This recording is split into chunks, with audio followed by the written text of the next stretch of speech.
This is video 17, which is the sixth video in our mini-series exploring serial communication between STM32 MicroPython and a desktop Python program. The code for this video is at the GitHub site. The information presented in these videos on MicroPython should work as well on any STM32 F4 board. All code examples have pin definitions at the beginning of the file to allow the programmer to alter as needed. As this channel covers multiple microcontroller solutions over time, please subscribe to stay informed and click like, as that really helps. In this video, we continue to explore serial transfers by looking at a second Python package. Using packaged Python class libraries may allow us to use best practices in our projects. In this video, we're using a package called serial packets. Using our previously mentioned packets description, we find that serial packets consist of HDLC frames. It performs a CRC16 checksum. It uses custom serialization for multiple integer types and strings, although it is missing both the float and Boolean data type. Each transmission has an endpoint identifier, and the commands have a unique sequence number. Finally, it is capable of custom responses to its command transmissions. Finally, the core features run asynchronously, which makes it very responsive. Since serial packets is a registered Python package, we can install it with pip. It also requires PySerial and PySerial asynchronous. When installing, it also installs the PyCRC package, which it uses for the CRC16 checksums. The packets are framed by HDLC-inspired byte stuffing. If a byte has the start in bytes, these are further escaped by a byte FD, and the byte is XORed with hex 20. This diagram shows the various modules and major classes within the package. Similar to Arduino, the user creates a master file that calls the main class serial packets client, which manages the transmission protocol. The two shaded modules contain async coroutines. The complexity of asynchronous is handled by the client module. The details of framing are hidden, and the user need only be concerned with packet type and packet data. I ported the code to MicroPython and reorganized the classes into one module, which acts like a driver file. Here, notice that the test serial packets file works like the master file with similar features and make calls into the driver. To keep the code simple, none of the MicroPython code is asynchronous, so it's slower and not as responsive. Serial packets has 4 packet types. This diagram shows the organization of a packet by type. Each command is expected to have a response. Messages do not have a response. Also, we see that each command is given a unique sequence number called a command ID. And the software expects that the response replies with that specific command ID. The payload is a sequence of bytes serialized as the master adds data types for sending, or deserialized when it reads a data type for a received packet. In previous videos, I tested with 4 data types. So I used the same data in the demo of serial packets. Notice that the Boolean is represented by a single byte int, and float is represented by a string. So, placing this data into a command packet, we have this sequence of bytes before it's byte stuffed.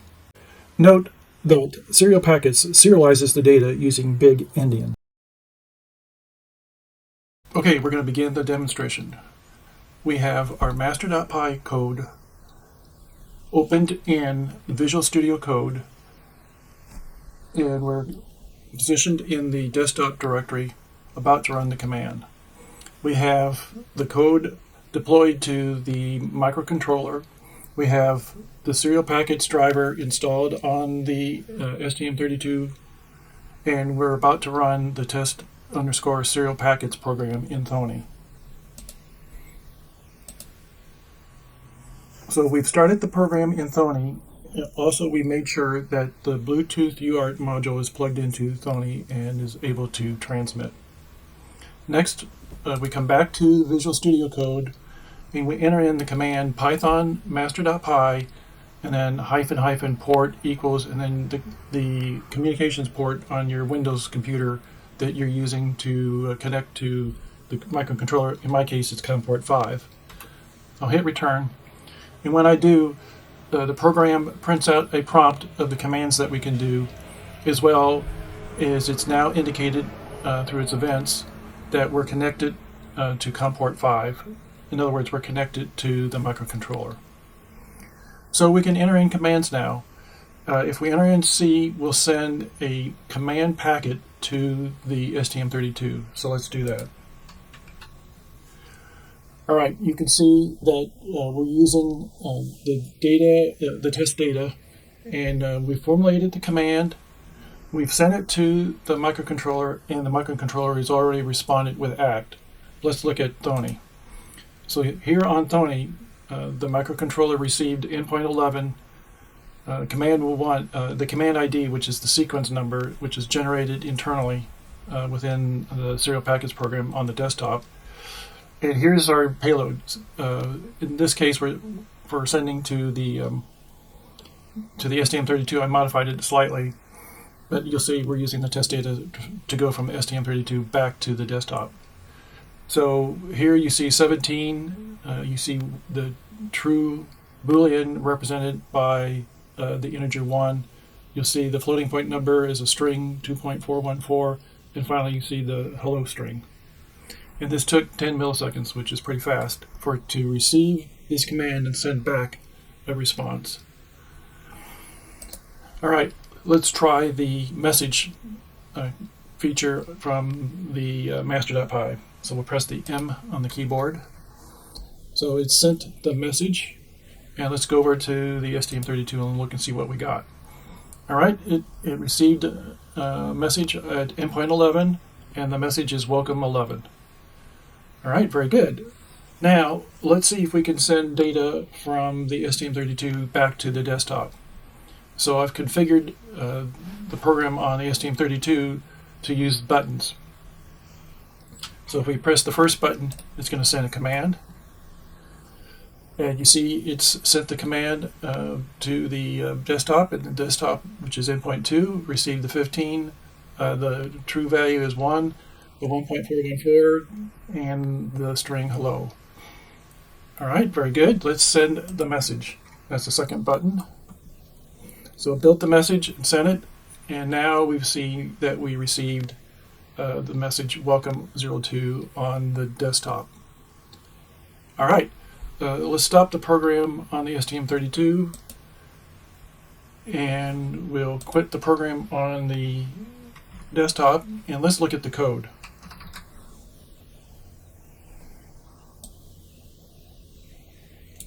So on the desktop, the master.py file is organized into 4 different asynchronous coroutines.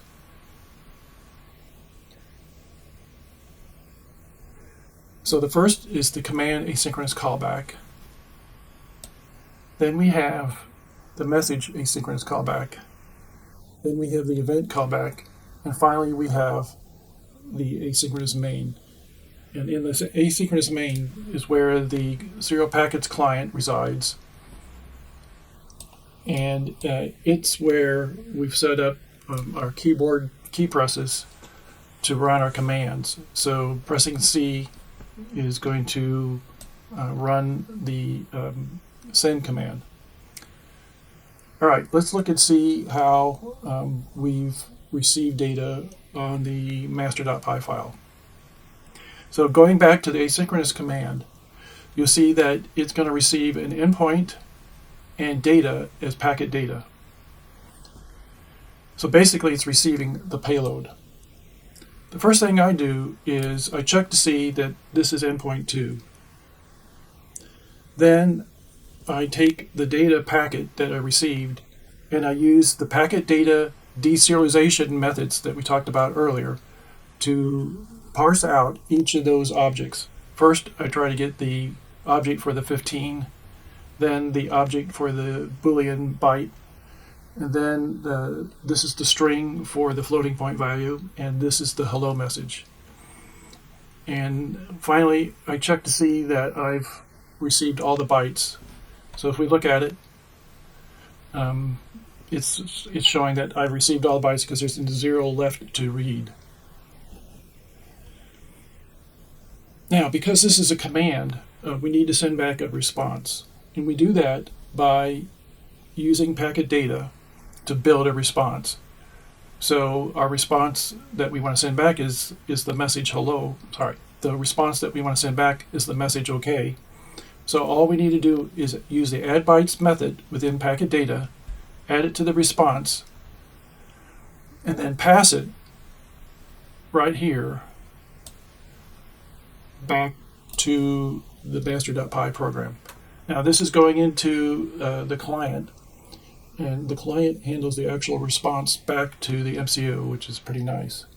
So all we had to do was pass it a packet status of OK, and then the response, which is OK, back to the asynchronous code, and it handles the actual response. If we look at messages, they're much simpler. Again, the callback is just receiving an endpoint. It's getting a packet of data, basically the payload. We check to see that the endpoint is for this particular computer, which is endpoint 2. Here I'm using the bytes left to read to determine the size of the data that we just received.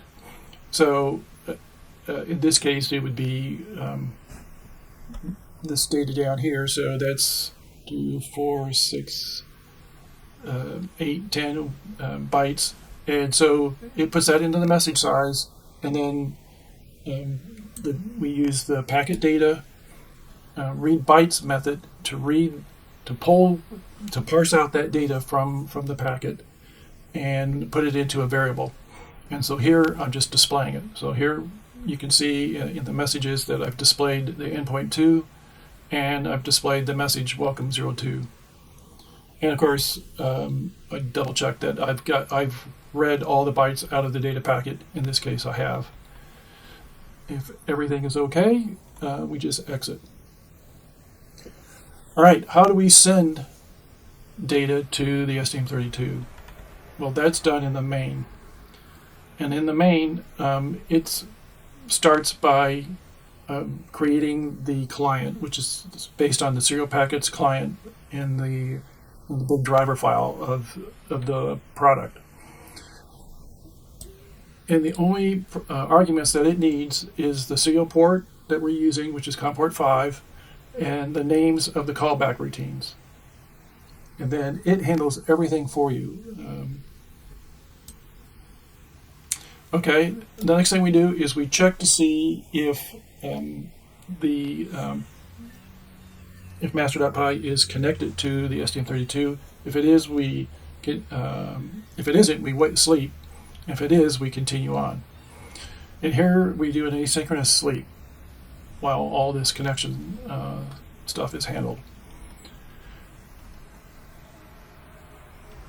So next, we're checking the keyboard key presses to see what command we want to do. If we press Q, we quit. If we press C, we want to send a command packet to the STM32.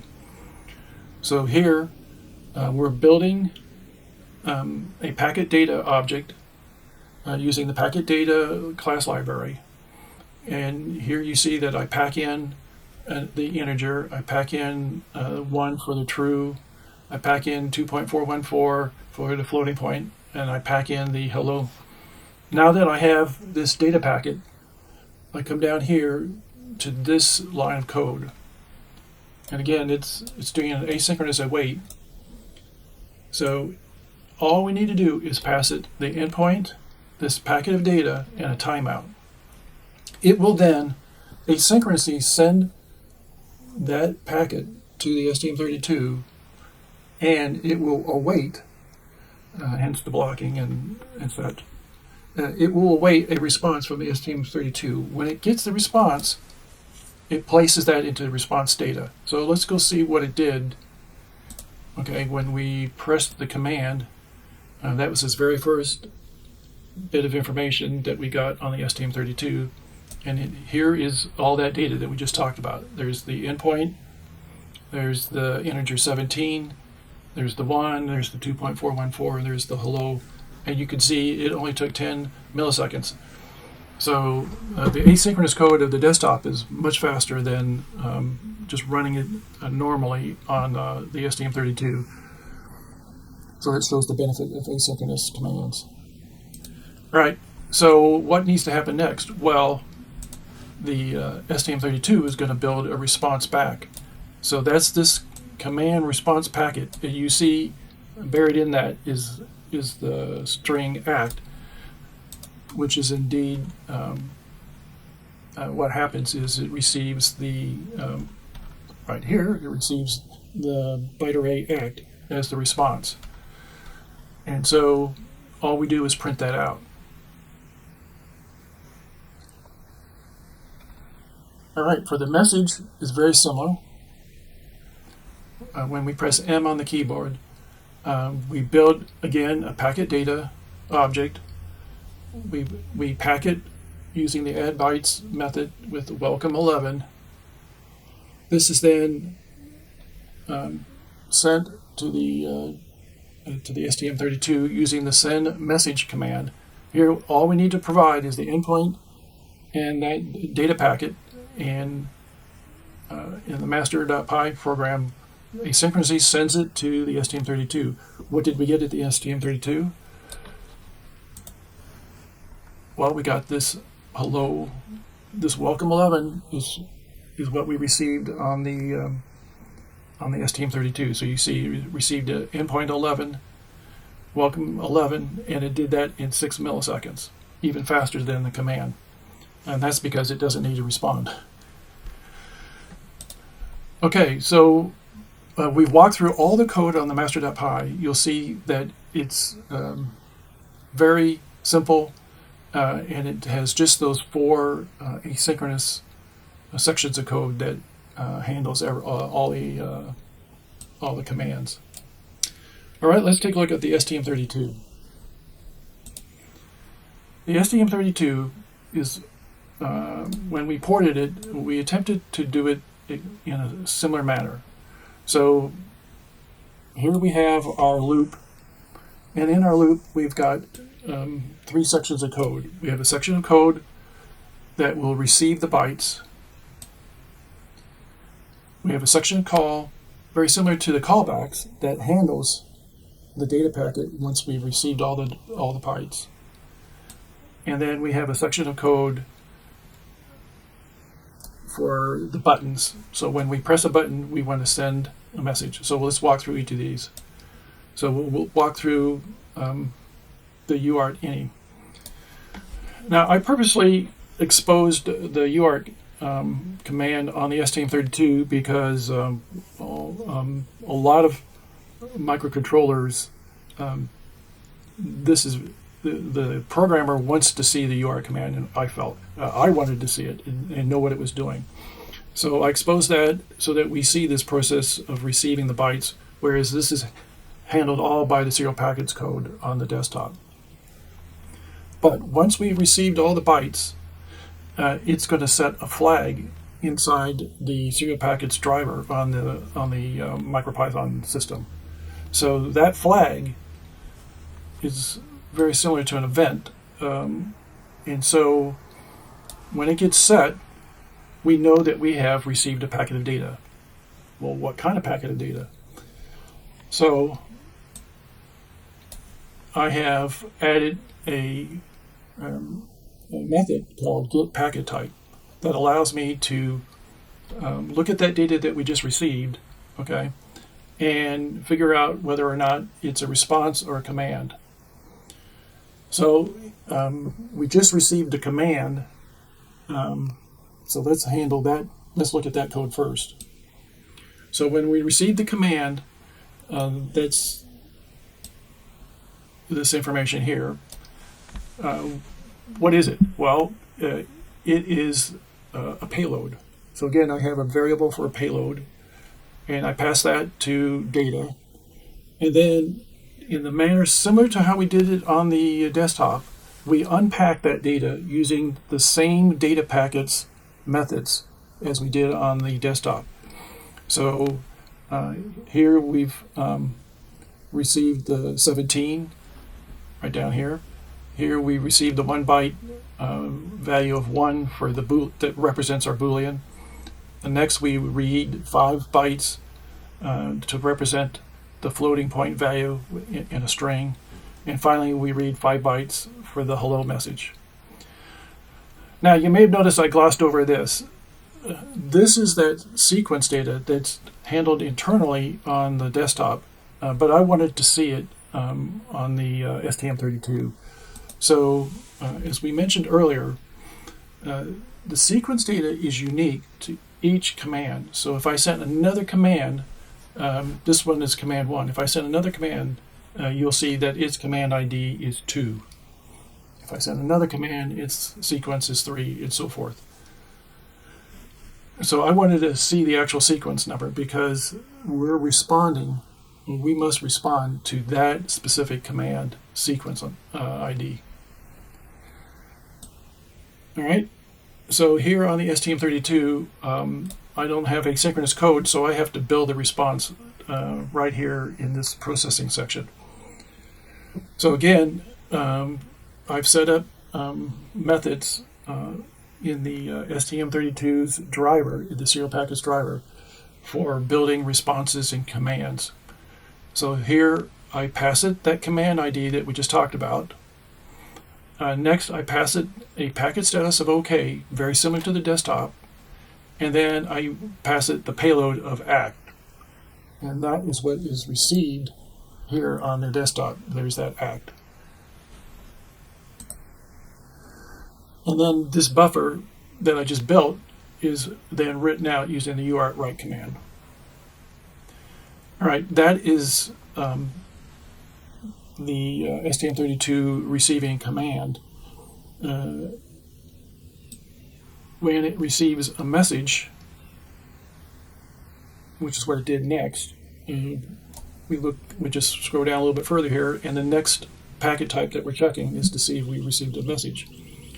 So when the desktop sent that message, okay, of the welcome, here it's received up above using this UART. When it's received the entire packet, then the flag is set.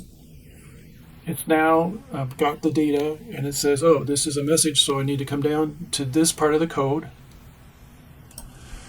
Is this for endpoint 11? Yes, it is. Okay. And then it looks in this special variable in the class that I created for the payload. It passes that to data. Then we're going to use the data packet deserialization, which in this case is read bytes. Okay. And and just as I did over here, first I read the size of the message, put it in message size, and then I use the deserialization of the read bytes method to read those bytes, which is the welcome 11 message. I print that out. I check to see that I have read all the bytes. So we show that there's 0 remaining. I print out the time, which is 6 milliseconds, and then I exit. All right, so that is all the code handling the commands and messages. We'll come back to the response in a second, because the response only is occurring when we send a command.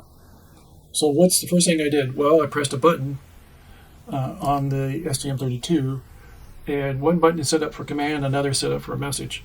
So first I pressed the command button. And what does the code do here? Well, it does very similar to what we did on the desktop. We use packet data class to build a data packet, and we're going to pack into that the integer 15. Here we're going to pass it 1 to represent true. We're going to pass it a string of 1.414 to represent our float, and we're going to pass it the hello message. And then I didn't have all the asynchronous features, so I split this into two parts. First, we build the command. So I take the endpoint 2, I take this command data, and I build the command, and that puts that packet data into it. It serializes it into a buffer string, and then all we need to do is have the UART write it. All right. The next thing I do is I start a timer. And so we start a timer because we're going to send a response, right? So when we send that data to the desktop is going to reply back. So with its acknowledgement. So how do we handle that? Well, any data that comes back to the STM32, again, is going to be caught by this first section of code, which is the UART any, and it's going to say, oh, I've got some data by setting this flag. So now we have this small data packet, and when we come here to handle it, to look at it, we find out that its packet type is a response. All right, so again, it was passed the because it was a response. We know that there's a payload. Okay, in fact, we can even check that the data is a packet type data, and we read the bytes left to read to see the size of that message. We put that in the response size. We then unpack that using this data, and we can print out the message. So what was the message here? Well, that was that OK message. And I did that just so that you would see that you can have custom messages as your response. It doesn't have to be an ACT. It can be whatever you want. All right, we've walked through the code on the STM32 for the command. Let's walk through the code for the message.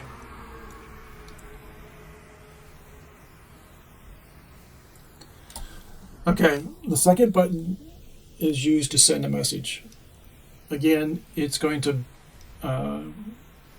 put a variable in for the endpoint. It's got a variable for the packet data. We're going to build and pack the packet data buffer with welcome02. We're going to use the build message method within the serial package driver to build this buffer with this packet data. And then, just as before, we just use UART write to write out that buffer. So I hope that the implementation of the STM32, the MicroPython code, is as simple as it is on the desktop. That was the approach, but keeping to the way that the MicroPython likes to do things. And there you have it. And that's the demonstration and a walkthrough of the code. In this video, we discussed the serial packets protocol. We were able to modify the master.py example on the desktop to have it both send commands, receive commands, send messages, and receive messages. We were able to migrate the serial packets code from the desktop environment to the MicroPython, although a little bit simpler. I think that the spirit of the intent of the simpleness that the author had for serial packets on the desktop is seen in the simpleness of the use of and the building of the data packets on the MicroPython. What about the speed? We've been talking about 10 milliseconds, 100 milliseconds. Well, I connected the logic analyzer and took screenshots. From the STM32 to the desktop, the first send and response took over 100 milliseconds, and subsequent sends continuously got faster on the STM32. However, for the desktop to the STM32, the send and response took between 6 and 10 milliseconds, and that really shows the speed of using asynchronous coroutines. I think your project has another interesting package to consider. This package provides all the features that we're looking for in serial transmission. It provides a proper protocol, and I hope I've demonstrated ways that you can build programs using the serial package library as a starting point for your projects. In the next video, we will change course away from the serial transfers and go back to working with devices on our STM32, and this time we will explore I/O expanders. Thank you.